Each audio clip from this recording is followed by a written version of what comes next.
बकरा ईद आने वाली है, सारे लोग गोश्त के चक्कर में पड़े रहते हैं। कोई कहता 80,000 का जानवर लिया है, कोई कहता 60 का लिया है। मेरे जैसा जानवर बस्ती में किसी का नहीं है। मुझे बताओ तो सही, ये कुर्बानियां जमाने के लिए हो रही है या खुदा के लिए हो रही है? अगर रब के लिए है तो फिर ये मुकाबला कैसा है, ये दिखावा कैसा है? जानवर को ला करके दरवाजे पे बांध दिया जाता है ताकि दुनिया देख करके जाए जैसा सेठ का बकरा है ऐसा किसी का बकरा नहीं है, जैसे फला का जानवर है वैसा किसी का जानवर नहीं है। शर्म आनी चाहिए। हमारी कुर्बानी अल्लाह के लिए हो, हमारी तमाम जितनी भी नेकियां हैं अल्लाह और उसके रसूल की रजा के लिए होनी चाहिए। कुर्बानी क्या है? क्या सिर्फ गोश्त के लिए कुर्बानी की जाती है या सिर्फ गर्दनें काटी जाती है? गौर करो प्यारे, पूरी कुर्बानी ये किसी रिश्ते की याद दिलाती है। इतनी आसानी से सिर्फ कुर्बानी कह के नहीं गुजरा जा सकता है।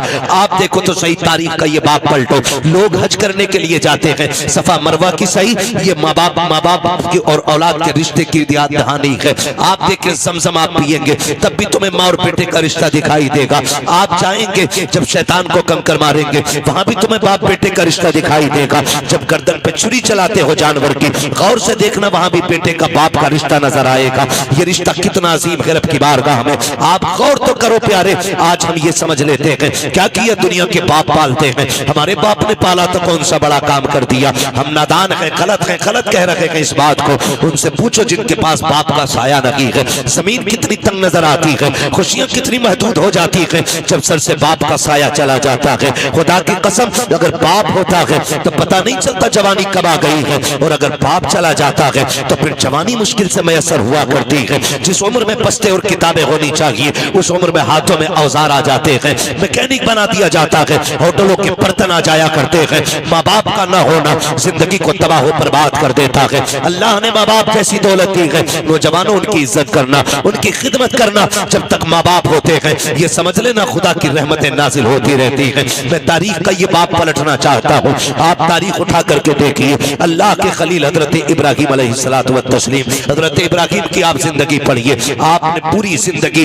रब की बारगाह में इम्तिहानात पेश किए, क्यों ना करते? क्योंकि खलील है, अल्लाह के दोस्त हैं, कुर्बानियां पेश कर रहे हैं, इम्तिहानात की मनाजिल से गुजरते जा रहे हैं। आज जानवर कुर्बान करने की बात आती है। अभी बात बताई थी जैसा कि कहा गया था, अभी मुफ्ती साहब ने बताया था कि जब कुर्बानी की बात आती लोग बहाना कर देते हैं, कर्जा है नहीं कर सकते, पता नहीं है चटनी नहीं चल रही है, रोटी नहीं चल रही है। और अगर कोई बेचने लग जाए अभी 1 लाख का मोबाइल खरीद लेगा, 70,000 का मोबाइल खरीद लेगा, लेकिन कुर्बानी के लिए 3500 रुपए देते हुए कलेजे फट जाया करते हैं। तुम्हें सोचना चाहिए कुर्बानी अल्लाह की बारगाह में बहुत बड़ी इबादत है। फरमाया गया कुर्बानी के दिनों में कुर्बानी से बड़ी कोई इबादत नहीं है। अगर कुर्बानी की जगह पे आप एक सोने का ढेर भी अल्लाह की राह में खर्च कर दो तब भी अल्लाह उतना राजी नहीं होता है जितना तुम्हारी कुर्बानी से अल्लाह राजी हुआ करता है। इसमें बहाने ना बनाया करें, इसमें आप हीले तलाश करके ना निकला करें। तारीख का ये बाप पलटिए, शुक्र अदा करें अल्लाह ने जानवर की कुर्बानी मांगी है। अगर बेटे की कुर्बानी मांग लेता तो अल्लाह ने अपने खलील से बेटे की कुर्बानी मांगी, हमसे मांग लेता तो बकरा देने तैयार नहीं है। बेटे के मामले में फिर क्या होता? वो करीम है, उसने इब्राहिम खलीलुल्लाह की सुन्नत को जिंदा करने के लिए हमसे जानवर की कुर्बानी मांगी, जानवर की कुर्बानी जिंदा मांगी, जानवर की कुर्बानी मांगी है। और आप इस बात पे भी गौर करें, इस बात पे भी गौर करें, अगर आप मुसलमान हैं तो आपको आजमाया जाएगा। कहते यार मुसलमान है और हम पे मुसीबतें आ रही हैं। हाँ हाँ, आप मुसलमान हैं तो आप ही को आजमाया जाएगा। वो कहा था किसी ने शहादत गए उल्फत में कदम रखना है। लोग आसान समझते हैं मुसलमान होना, जब आपने कहा है ना ला इलाहा इल्लल्लाह तो फिर अब इम्तिहान से भी गुजरना पड़ेगा, आपको इम्तिहान देना पड़ेगा। और आप ही नहीं, सबने इम्तिहान दिए। मेरे नबी फरमाते सबसे ज्यादा मुझे आजमाया गया है, सबसे बड़े बड़े इम्तिहानात मेरे रखे, मेरे महबूब के सबसे बड़े इम्तिहानात रहे। लेकिन हुजूर ने इम्तिहानों में क्या किया? तारीख गवाह है, किसी ने पत्थर मारे मेरे हुजूर ने बदले में पत्थर नहीं मारा, किसी ने सितम किए तो हुजूर ने बद्दुआ नहीं की। मक्के से निकाले गए लेकिन हुजूर ने कभी बद्दुआ के लिए हाथ नहीं उठाए, यहां तक कि ताइफ में पत्थर लगे हुजूर के हाथ उठ गए। हाल क्या था? जूतियां खून से भरी हैं, बदन कपड़े खून से शराबोर है, चेहरे से खून बह रहा है, लेकिन हाथ उठे तो यही कहा था मालिक इन्हें अजाब ना देना, इन्हें बख्श दे, मालिक इन्हीं की नस्ल से दीन के अलमबरदार पैदा फरमा देना। ये हमारे हौसले हैं, ये हमारे मामलात हैं। जरा से इम्तिहान आता जाए लोग को कलेजे फट जाते हैं। हम मुसलमान हैं, हम पे ये सितम हो रहा है, हम मुसलमान हैं, हम सताए जा रहे हैं। कहाँ है अल्लाह की मदद नहीं आती, कब आएगी अल्लाह की मदद? ओ भाई इम्तिहान की घड़ियां हैं, इनको जरा संभल के पार करना है। जो इम्तिहान में पार हो जाता है, इम्तिहान पास कर जाता है, समझ लेना दुनिया भी कामयाब है, आखिरत भी कामयाब है। कैसे कैसे आजमाया जाता है, यही अल्लाह के खलील है। आपको कैसे आजमाया गया? जंगल में रखा गया, अल्लाह के खलील ने सब्र किया। फिर क्या किया गया? लोगों ने बहुत सताया, परेशान किया, आपने बुत तोड़े, लोग दुश्मनी पे आमादा हो गए। यहाँ तक के नारे नमरूद को तैयार किया गया। आग इतनी तेज थी, इतनी तेज थी कि परिंदा कोई ऊपर से गुजरता तो वो गिर जाया करता था और मर जाता था उसकी तपिश से। अल्लाह अकबर, तारीख का ये बाब पलटते चले और देखते चले। जब उसी नमरूद की आग में डालने की बारी आई, हजरत जिब्रील अमीन ने आके कहा था, इब्राहिम रब के खलील हो, मैं रब की बारगाह तक जाता हूँ, अगर कोई जरूरत हो तो बताएं। आप मंजनीक के अंदर रखे हुए हैं। ये नहीं कहा था जिब्रील देखो सामने आग है, मैं मंजनीक में हूँ। कहा था कि मैं जानता हूँ, मेरा रब भी जानता है, मुझे कोई जरूरत नहीं है। कहा फिर अपने रब ही से कह दो। कहा जो सब जानता है उससे कहने की जरूरत क्या है? जिसमें वो राजी है उसमें मैं राजी हूँ। ये कह के आप राजी हो गए। जब नारे नमरूद में डाला गया, अल्लाह ने आग को ठंडा होने का हुक्म दिया। आग ठंडी और सलामती वाली हुई। आप नारे नमरूद में रखे, बाहर तशरीफ लेकर के आए। उसके बाद फिर आप हजरत सारा के साथ अपना वतन छोड़ देते हैं। बहुत लंबा वाकया है, बादशाह ने पकड़ा। फिर उसके बाद बदले में आपको हजरत हाजरा भी तोहफे में पेश की गई। हजरत हाजरा से आपने निकाह किया। जब कोई औलाद न थी, अल्लाह ने हजरत हाजरा से एक बेटा अता फरमाया। जब एक बेटा पैदा हुआ, आपकी मोहब्बत ज्यादा हो गई। फरिश्ते बातें करने लगे, मालिक ये तेरा खलील है, तेरा दोस्त है, लेकिन अपने बेटे से बहुत ज्यादा प्यार करता है। रब ने फरमाया इब्राहिम का जी रब्बे जलील का बेटे को अपने आप से दूर कर दो। कहा क्या करना है मालिक? का ऐसी वादी में छोड़ के आओ जहां पे कोई आबादी ना हो। हजरत इब्राहिम खलीलुल्लाह ने बेटे को लिया, आज वहां लेकर के आए जहां आज काबा मौजूद है। उस जमीन पे बीवी बच्चे को लेकर के आए। तारीख का ये बाप बड़े सुनहरे अल्फाज में लिखा हुआ है, बहुत गौर से सुनना प्यारे, और जाकर के बहन बेटियों को भी ये बाप सुनाना। हजरत इब्राहिम खलीलुल्लाह जब उस जंगल में आए जहां पे दरख्त का साया तक नहीं था, हरियाली तक नहीं थी, काले पत्थरों की पहाड़ियां हैं, दूर दराज तक कोई नहीं है। अल्लाह के खलील ने बीवी बच्चे को जब छोड़ा है और छोड़ के जाने लगे हैं, हजरत हाजरा ने दामन पकड़ा, साथ चलने लगी है। मुअर्रिखीन ने लिखा है 3 मील तक दामन पकड़ के हजरत हाजरा चली है और ये पूछती जा रही थी, अल्लाह के खलील बताते तो जाओ, क्यों छोड़ के जा रहे हो? कोई खता हो गई है, बताओ तो सही, क्यों छोड़ के जा रहे हो? क्या बात है? अपनी मर्जी से छोड़ के जा रहे हो या रब के कहने से छोड़ के जा रहे हो? ये हजरत हाजरा कहते कहते 3 मील तक दौड़ी है। तारीख गवाह है, खुदा की कसम, एक जुमला भी हजरत हाजरा ने नाशुक्री का नहीं कहा था। आज शौहर अगर बीवी के पसंद के कपड़े न लाता है तो फिर बीवियां बिगड़ जाया करती हैं। कहती तुम्हारे घर में सुकून नहीं मिला है, जब से तुम्हारे घर में आई हो मुझे मिला कि क्या है, इस तरह के ताने दिया करती है। ए मेरी बेटी, मेरी बहन, कान खोल के सुन लेना, तेरी जन्नत तेरे शौहर के कदमों में रखी गई है। तू लाख सजदे कर ले, लाख नवाफिल पढ़ ले, अगर तेरा शौहर तुझसे नाराज है तो खैरियत नहीं है। अगर तेरा शौहर 2 पैसे की चीज लेके आता है, उससे चेहरा बिगाड़ के बात ना कर, उसका मुस्कुरा के इस्तेमाल करना। तू नहीं जानती है कि तेरे शौक तो इतने हैं कि शौहर की कमाई उतनी नहीं है। लंबी लंबी लिस्टें बना के दी जाती है, मुझे 7,000 का जोड़ा चाहिए, 8,000 का जोड़ा चाहिए। मेरी बहन तो कनीज़े फातिमा ज़हरा है, तेरे लिए जन्नत में महल्लात तैयार किए गए हैं, जन्नत में जन्नती लिबास तेरे लिए है। फकत इतना करना है, तुझे अपने शौहर की रजा में राजी रहना है। तू कौन है, तेरी औकात क्या है? ना तू वली की बेटी है, ना तू नबी की बेटी है, ना तू नबी की बीवी है, ना तू वली की बीवी है।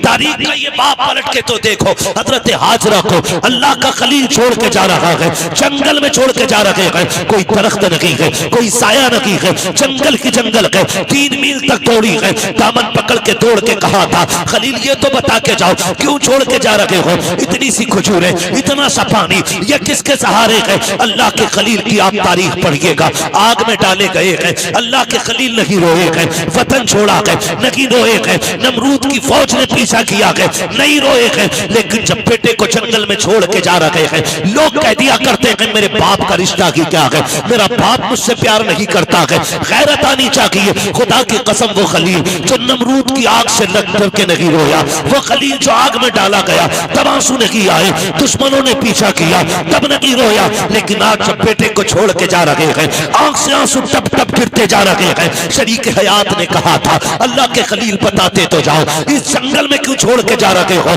अच्छा ये बताओ अपनी मर्जी से छोड़ रहे हो या रब ने हुक्म दिया है? इतना सुनना था। अल्लाह के खलील ने कहा था हाजरा प्यारी सौजा बता तो सके, अगर रब ने किसी को ऐसा बेटा दिया हो और वो भी कोई शुरू उम्र का ना हो, 70 साल की उम्र में मिला हो, और यूं ही नहीं जिसको दुआओं में मांगा हो, सजदों में रो के मांगा हो, तब जाके इस्माइल सा बेटा मिला हो, क्या ऐसे बेटे को कोई जंगल में छोड़ जाएगा? अपनी मर्जी से छोड़ के जाएगा? कहा हाजरा ये अपनी मर्जी से छोड़ के नहीं जा रहा हूं, बल्कि अपने रब के कहने से छोड़ के जा रहा हूं। हजरत हाजरा ने इतना सुना, तवक्कुल अल्लाह देखिए, अल्लाह पे भरोसा देखिए, इतना सुनना था, दामन छोड़ा, मुस्कुरा के कहती है खलील पे ठहरो, ये पानी भी ले जाओ, खजूरें भी ले जाओ। कहा क्या करोगी? कहा जिस रब की मर्जी से छोड़ के जा रहे हो वही रब खाना भी दे देगा, पानी भी दे देगा।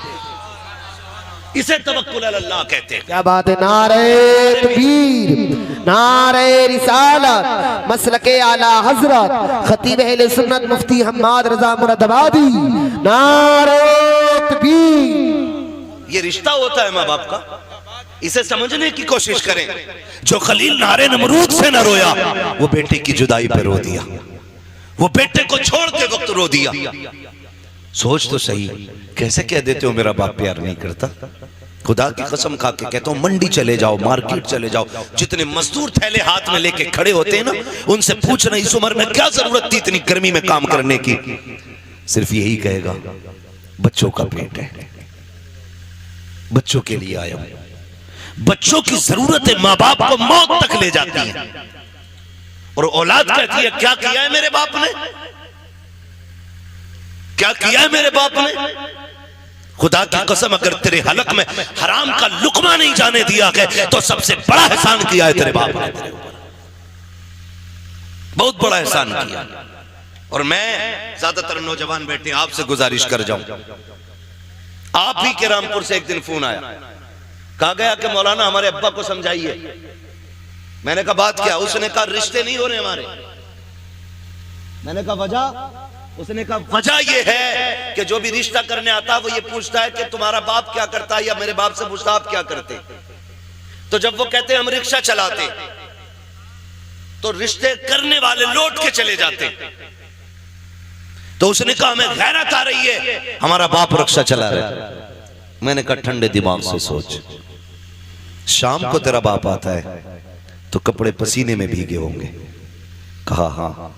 तो मैंने कहा उसके तलवे चूमा कर, वो पसीना बहा के कमा के लाता है, किसी का खून बहा के कमा के नहीं लाता है। हमारी दुनिया को हो क्या गया है?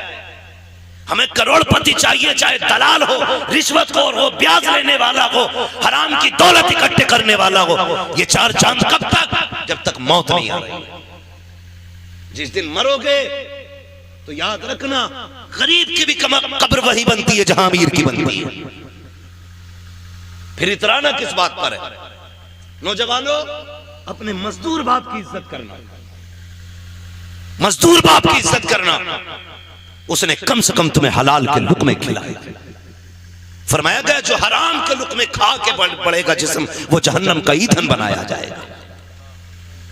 क्या यह एहसान नहीं किया बाप ने कि ईंटें ढोता रहा, रक्शे चलाता रहा, बोझ उठाता रहा, लेकिन किसी के आंसू बहा के पैसा नहीं लाया, किसी का हक मार के पैसा नहीं लाया, किसी को सता के पैसा नहीं लाया। तुझे क्या पता है? लोग कहते मजदूर के घर बेटी नहीं देनी है। मैं कहता हूं अगर बेटी देनी है तो मजदूर के घर दे। खुदा की कसम तेरी बेटी को जो इज्जत मजदूर के घर मिल सकती है वो दुनिया के दौलतदार के घर नहीं मिलेगी। किसी रिश्वतखोर या प्याजुए के घर जाकर के तेरी बेटी को वो इज्जत नहीं मिलेगी। जो एक मजदूर के घर तेरी बेटी बेटी को इज्जत और सुकून मिल सकता है। वजह ये है आज हम इज्जत मजदूर को जलील समझते हैं। महबूब की चौखट है। एक गरीब सहाबी आए, आका करीम को सलाम पेश किया, अर्ज करते हैं या रसूल अल्लाह, आज माशरा बहुत बिगड़ता जा रहा है, क्या बात है? आका हम मजदूर डिपार्टमेंट से ताल्लुक रखते हैं, हमारी मजदूरी नहीं दी जाती है, लोग पैसा मार लेते हैं, आका में कई कई दिन तक धक्के दिए जाते हैं। मेरे नबी ने इतना सुना उठ के खड़े हो गए,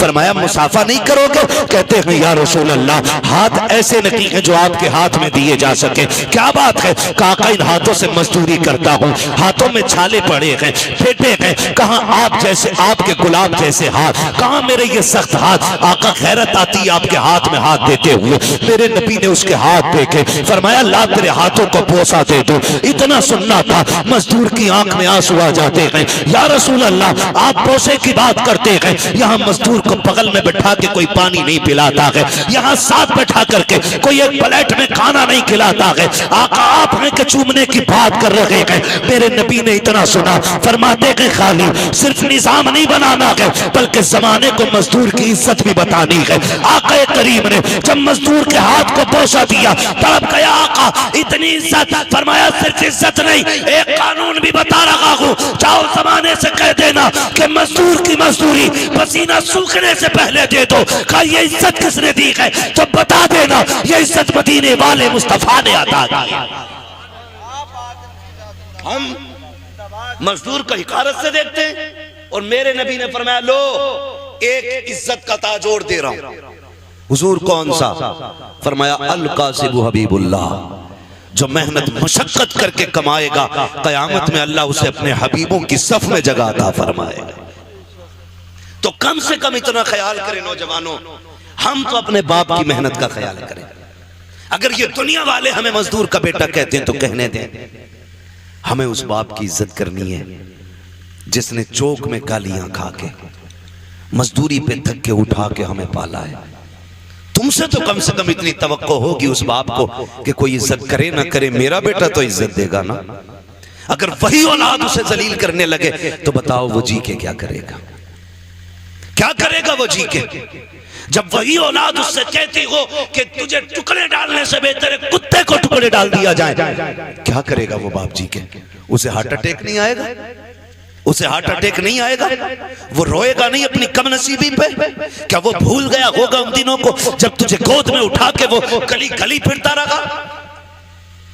मुझे बताओ, तुझे सर्दियों में बुखार आया, बाप ने सारे कंबल तुझे उड़ाए, खुद ठंडी में सिकड़ता हुआ मंडियों के, गलियों के, बाजारों के, हॉस्पिटलों के चक्कर लगाता रहा, खुद मर गया लेकिन बेटे को जिंदगी दे गया।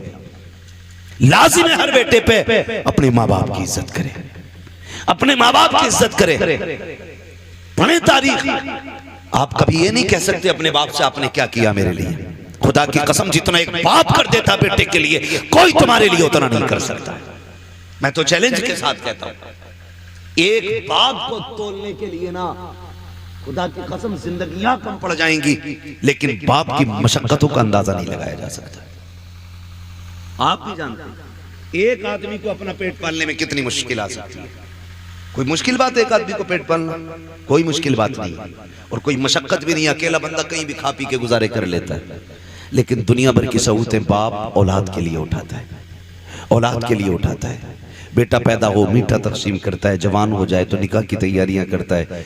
हाँ, आप देखें ना मास्टर इरफान साहब, इन्होंने इतना खर्च किया। मैं कहता हूं कि अगर और इनका बेटा ना इनकी दवा के लिए सिर्फ इतना खर्च कर देना जितना आज इन्होंने किया अपने बच्चों के लिए, तो शायद बड़े सुखी रहेंगे। लेकिन हम भूल जाते हैं, हम अपने बाप की दौलत को अपनी समझते हैं, लेकिन अपनी दौलत को बाप की दौलत नहीं समझते। ये कड़वी सच्चाई है। जो बाप कमाता रहा है, तुम अपनी मर्जी से फर यारों में उड़ाते रहे, फर उड़ाते रहे। अब्बा आज मेरा बर्थडे है, अब्बा आज मैं पास हुआ हूं, यारों को पार्टी देनी है। वो कैसे कमा के लाता रहा उसने तुमसे नहीं बताया। जो तुम मांगते रहे वो देता रहा। उसने बुढ़ापे में इतना कहा था, बेटे खांसी बढ़ गई है, एक सिरप चाहिए। तुमने मुंह बिगाड़ के कहा, तुम्हारे खर्चे उठाऊं या औलाद के खर्चे उठाऊं? लोग कहते हैं बाप उस दिन मरा जिस दिन सांसें रुकी। मैं कहता हूं नहीं, ये तो उस दिन मर गया था जिस दिन बेटे ने हाथ रोक लिया था, उसी दिन बाप मर गया था। खुदारा बदलो अपने आप को, अपने बाप की इज्जत किया करो। और दुनिया में तुम्हारे बाप को कोई इज्जत नहीं देता, तुम इज्जत दे के बताओ कि तू किसी की नजर में जलील होगा, लेकिन मेरी नजर में तेरी इज्जत एक बादशाह से ज्यादा है। ये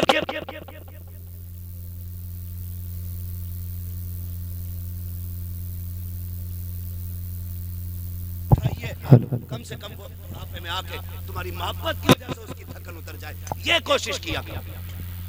अक्सर नौजवान मेरे सामने बैठे, अल्लाह करे हर नौजवान अपने बाप की इज्जत करने लग जाए, बाप की इज्जत करने लग जाए।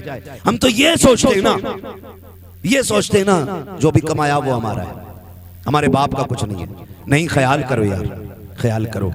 एक बाप की जिंदगी अपनी औलाद के लिए पूरी सर्व कर देता है बाप। मैं अर्ज कर रहा था, अल्लाह का खलील बेटे को छोड़ते वक्त, बेटे को छोड़ते वक्त, बेटे को छोड़ते वक्त अल्लाह के खलील रो दिए। तारीख का ये बाप भी पलटे। तवज्जो है? थके तो नहीं अभी? अगर नहीं थके तो बोलने जरा या रसूल अल्लाह। हमारे अलीम भाई बता रहे थे कि ये बड़े सुस्त लोग बैठे, और नकीब साहब भी फरमा रहे थे हल्के में मत लेना।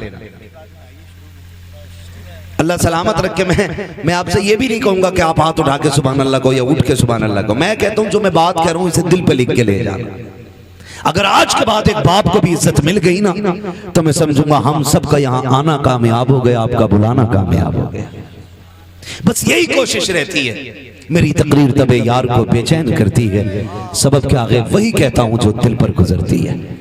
मुझे बहुत दूर से बुलाया है, मैं बजाय तो मुरादाबाद का हूं, और लेकिन पूछा मुफ्ती साहब कबिला से, अपने भी घर आना पड़ता तो जहाज से ही आना पड़ता है।